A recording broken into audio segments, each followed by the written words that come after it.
بسم اللہ الرحمن الرحیم۔ قرآن کریم کی تفسیر شروع کرنے سے پہلے قرآن کریم کا مختصر تعارف بھی کیا گیا اور پھر قرآن کریم کے آداب بھی ذکر کیے گئے اور یہاں پر قرآن کریم کے فضائل بیان کیے جا رہے ہیں۔ احادیث میں قرآن مجید کے بہت فضائل بیان کیے گئے ہیں، ان میں سے یہاں پر 3 حدیثیں ذکر کی گئی ہیں۔ حضرت علی المرتضیٰ کرم اللہ وجہہ الکریم سے روایت ہیں، تاجدار رسالت صلی اللہ علیہ وسلم نے ارشاد فرمایا، ان قریب ایک فتنہ بپا ہوگا، ان قریب ایک فتنہ برپا ہوگا۔ میں نے عرض کی یا رسول اللہ صلی اللہ علیہ وسلم اس سے بچنے کا طریقہ کیا ہوگا؟ آپ صلی اللہ علیہ وسلم نے ارشاد فرمایا، اللہ تعالیٰ کی کتاب۔ جب مولا علی پوچھے کہ اس سے بچنے کا وہ فتنے سے کیا طریقہ ہوگا تو سرکار دو عالم صلی اللہ علیہ وسلم نے ارشاد فرمایا، اللہ تعالیٰ کی کتاب یعنی قرآن پاک، جس میں تمہارے اگلوں اور پچھلوں کی خبریں ہیں اور تمہارے آپس کے فیصلے ہیں۔ قرآن فیصلہ کن ہے اور یہ کوئی مذاق نہیں ہے۔ جو ظالم اسے چھوڑ دے گا، جو ظالم اسے چھوڑ دے گا یعنی قرآن کو چھوڑ دے گا، اللہ تعالیٰ اسے تباہ کر دے گا۔ جو اس کے غیر میں ہدایت ڈھونڈے گا یعنی قرآن کے علاوہ کسی دوسری چیز میں ہدایت ڈھونڈے گا تو اللہ تعالیٰ اسے گمراہ کر دے گا۔ وہ اللہ تعالیٰ کی مضبوط رسی اور وہ حکمت والا ذکر ہے، وہ سیدھا راستہ ہے۔ قرآن وہ ہے جس کی برکت سے خواہشات بگڑتی نہیں اور جس کے ساتھ دوسری زبانیں مل کر اسے مشتبہ و مشکوک نہیں بنا سکتی، جس سے علماء سیر نہیں ہوتے، جو زیادہ دہرانے سے پرانا نہیں پڑتا۔ سرکار فضیلت بیان کر رہے ہیں قرآن کے کہ قرآن ایسی کتاب ہے جس کو زیادہ دہرانے سے یہ پرانا نہیں پڑتا، جس کے عجائبات عجیب کی جمع ہے، جس کے عجائبات ختم نہیں ہوتے۔ قرآن ہی وہ ہے کہ جب اسے جنات نے سنا، قرآن ہی وہ کتاب ہے جب اسے جنات نے سنا تو یہ کہے بغیر نہ رہ سکے کہ ہم نے عجیب قرآن سنا ہے جو اچھائی کی رہبری کرتا ہے، تو ہم اس پر ایمان لے آئے۔ جنات بھی ایمان لے آئے۔ جو قرآن کا قائل ہے، جو قرآن کا قائل ہو وہ سچا ہے، جس نے اس پر عمل کیا وہ ثواب پائے گا، اور جو اس کے مطابق فیصلہ کرے گا، قرآن کے مطابق جو فیصلہ کرے گا وہ منصف ہوگا یعنی انصاف کرنے والا ہوگا، اور جو اس کی طرف بلائے گا وہ سیدھی راہ کی طرف بلائے گا۔ تو حضور اکرم صلی اللہ علیہ وسلم نے قرآن کی فضائل کے بارے میں اس طرح حدیث میں فضائل بیان کیے۔ اور حضرت ابو سعید خدری رضی اللہ تعالیٰ عنہ سے روایت ہے، رسول اللہ صلی اللہ علیہ وسلم نے فرمایا، اللہ تعالیٰ ارشاد فرماتا ہے، جس کو قرآن نے میرے ذکر اور مجھ سے مانگنے سوال کرنے سے مشغول رکھا۔ اللہ تعالیٰ ارشاد فرماتا ہے، جس کو قرآن نے میرے ذکر اور مجھ سے سوال کرنے سے مشغول رکھا، اسے میں اس سے بہتر دوں گا جو مانگنے والوں کو دیتا ہوں۔ اور کلام اللہ کی فضیلت دوسرے کلاموں پر ایسی ہے جیسی اللہ کی فضیلت اس کی مخلوق پر ہے۔ سبحان اللہ۔ دوستو بزرگو، ترمذی شریف کی یہ حدیث ہے جو ابھی آپ کے سامنے پڑھ کے سنائی گئی۔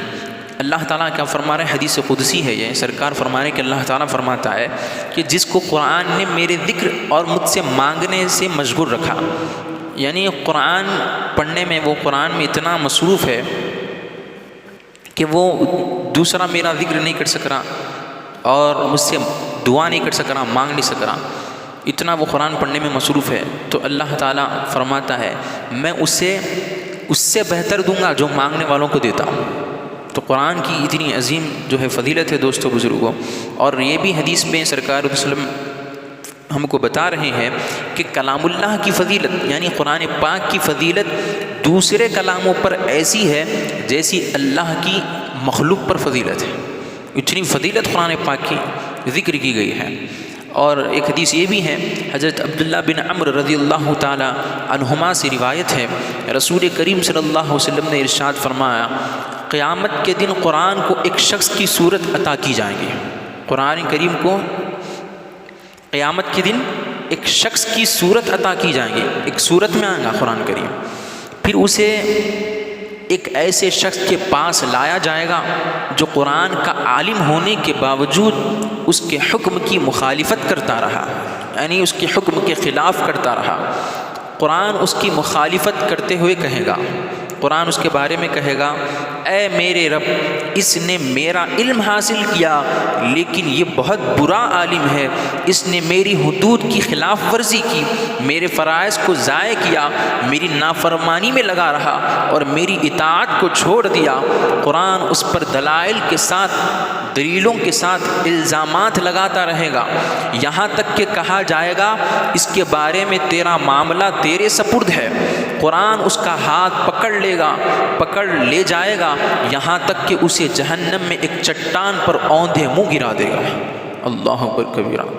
اتنا خطرناک معاملہ ہے. اگر کوئی قرآن پر عمل نہیں کرے گا، اس کے خلاف ورزی کرے گا، تو قرآن کیا کرے گا؟ اس کو پکڑ کر ایک صورت عطا کی جائیں گی قرآن کو، تو وہ کیا کرے گا؟ اس کو پکڑ کر جہنم میں لے کے جائے گا جو اس کی خلاف ورزی کرتا رہا، اور اس کو اوندھے منہ چٹان پر گرا دے گا.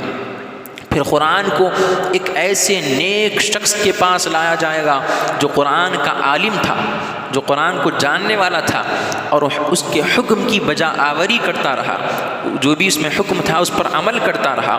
قرآن اس کے بارے میں کہے گا اے میرے رب، اس نے میرا علم حاصل کیا اور یہ بہترین عالم ہے، اس نے میری حدود کی حفاظت کی، میرے فرائض پر عمل کیا، میری نافرمانی سے بچتا رہا، میری اطاعت کرتا رہا.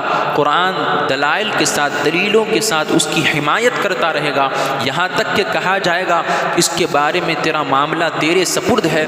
قرآن اس کا ہاتھ پکڑ کر اسے لے جائے گا اور اسے موٹے ریشم کا حلہ پہنائے گا. موٹے ریشم کا حلہ پہنا گا. حلہ یعنی جبہ، جنتی لباس پہنائے گا اس کو. اس کے سر پر بادشاہی کا تاج سجائے گا اور اسے جنتی شراب کے جام پلائے گا. دوستو بزرگو، مصنف ابن ابی شیبہ حدیث کی کتاب میں حدیث موجود ہے. تو بہرحال یہاں پہ 3 حدیثیں ہم نے پڑھی ہے قرآن کے فضائل کے بارے میں، جس میں ہم کو یہ بتایا گیا ہے کہ قرآن ایک ایسی کتاب ہے کہ اس سے جو منہ موڑ لیا، جو اس کو چھوڑ لیا اور دوسری چیز میں کتاب میں ہدایت ڈھونڈنے لگے گا تو وہ تباہ ہو جائے گا. کیونکہ ہدایت کس میں ہے؟ قرآن میں ہدایت ہے. قرآن ہدایت کے لیے ہم کو بھیجا گیا ہے. تو قرآن ایک ایسی کتاب ہے، یہ کتنے بھی بار پڑھنے سے پرانا نہیں ہوتا، بیزار کی نہیں آتی. ہر وقت پڑھیں گے تو ایک الگ مزہ ملے گا. قرآن ایک ایسی کتاب ہے جس میں شک ہی نہیں کر سکتے آپ، لا ریب فی، اس میں کوئی شک نہیں کر سکتے آپ. وہ کتاب ہے یہ جس میں سچ بات ہے، جس کا پڑھنے والا سچا ہے، جس کا ماننے والا سچا ہے، جس پر عمل کرنے والا سچا ہے. اور پھر حدیث میں ہم نے یہ بھی جانا ہے کہ قرآن اگر پڑھنے میں کوئی قرآن پر عمل کر لے گا، قرآن پڑھنے میں اتنا مصروف رہے گا کہ وہ دعا بھی نہیں کر سک رہا، اتنا قرآن پڑھتا ہے، تو اللہ تعالیٰ کیا فرما رہا ہے کہ اس کو میں اس سے بہتر دوں گا جو دعا مانگنے والا ہے، اس سے بہتر دوں گا. اور اس کی فضیلت کہتی ہے قرآن کی، جیسے اللہ کی فضیلت مخلوق پر ہے، قرآن کی فضیلت ایسی ہے تمام کتابوں پر. تو ایسی فضیلت ہے قرآن کی. اور پھر ہم نے ایک حدیث آخری میں یہ بھی پڑھی کہ قرآن کو جو سمجھا، قرآن کو جو پڑھا، اس کو سمجھا اور اس پر عمل کرے گا تو قرآن اللہ تعالیٰ حشر کے دن، قیامت کے دن اس کو ایک صورت عطا فرمائے گا. اور اس سے کہا جائے گا، جب وہ قرآن کیا کرے گا، ایک ایسے شخص کے پاس بھی جائے گا جو اس کی نافرمانی کرتا رہا، اس کو جانتا تھا، قرآن کو پڑھا لیکن اس پر عمل نہیں کیا، تو اس کے اللہ تعالیٰ فرمائے گا تیرا معاملہ اس کے تیرے ہی سپرد ہے، کیا کرنا ہے اس کے ساتھ کر. تو وہ کیا کرے گا؟ جو اس کی نافرمانی کرا قرآن کی، اس کو پکڑ کر جہنم میں لے جا کے اوندھے منہ چٹان پہ گرا دے گا. اور جو اس پر عمل کر لیا تو قرآن کیا کرے گا اس کے ساتھ؟ اس کو جو ہے جنتی لباس پہنائے گا، بادشاہی کا تاج اس کے سر پر سجائے گا، اس کو جنتی شراب پلائے گا، اس کو جنتی جام پلائے گا اس کو. تو دوستو بزرگوں، اب ہمارے ہاتھ میں کہ ہم کن لوگوں میں شمار اپنا کروانا چاہتے ہیں. کیا ہم بھی ایسا چاہتے ہیں کہ قرآن ہمیں بھی پکڑ کر جنتی لباس پہنائے، ہمیں بھی بادشاہی کا تاج پہنائے، اور ہمیں بھی جو ہے قرآن پکڑ کر جنت میں لے کر جائے، جنتی جام پلا؟ تو پھر کیا کرنا ہوگا؟ ہمیں قرآن کو پڑھنا ہوگا، قرآن کو سمجھنا ہوگا، اور قرآن پر عمل کرنا ہوگا۔ قرآن عمل کرنے کے لیے ہی بھیجا گیا ہے۔ تو یہ کچھ فضیلتیں ہم نے قرآن کے بارے میں آج کے درس میں جانی ہے۔ اللہ تعالیٰ سے دعا ہے کہ باری تعالیٰ ہم کو دین کی سمجھ عطا فرما اور دین پر عمل کرنے کی توفیق عطا فرما۔